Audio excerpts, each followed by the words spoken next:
if you have an appetite for immorality, it could be anything. It could be fornication, it could be lying, it could be envy, it could be pride. I'm going to be sharing practical and spirit-led ways in this video on how you can overcome it. So let's go. You have to surrender honestly to God. Don't hide your struggle. Name it before Him in prayer. Freedom starts with admitting your weaknesses and, asking for help.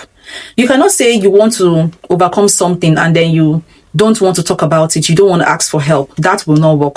You have to go to God in prayer and, ask Him to help you. Name that particular sin that is, holding you back, that you want God to help you with. So name it. Tell Him, this is what I'm going through. My Father, please help me. 2 Corinthians chapter 12 verse 9 says, my grace is sufficient for you, for my power is made perfect in weakness. That tells us that the grace to overcome everything is sufficient for us and His power is there for our weaknesses. So, hand it to God in prayer. Number 2, feed your spirit more than your flesh. Now, this is where a lot of Christians, they go wrong. What you feed grows. So, what are you feeding your body with? It will show, right? If you're feeding yourself with good food, you look healthy. Likewise, if you're feeding your spirit with junks, your spirit will not grow.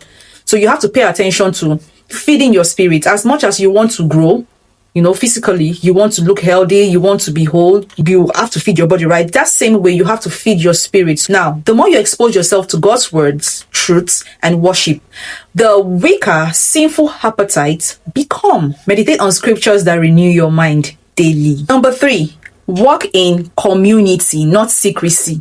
Now, sin thrives in darkness, not in light. So you need somebody that will be accountable for what you do, that will be accountable for your actions. Find a trusted believer, a mentor, or a group where you can receive encouragement and, you can be honest with. Number 4, cultivate new appetites. Replace destructive cravings with godly ones. For example, prayer, service, creativity, learning. Over time, your taste changes and you now start desiring what brings you peace, what brings you love, what brings you life, rather than what brings you guilt and shame. Finally, rely on the Holy Spirit. Victory isn't about will's power, but by God's power. Ask the Holy Spirit daily to fill you, strengthen you, and help you crucify the flesh. Galatians chapter 5 verse 16 reminds us to walk by the Spirit so we do not gratify the desires of the flesh. Hope you found this video very useful. If you did, please like, share, and tell us what really stood out for you in this video. Thank you.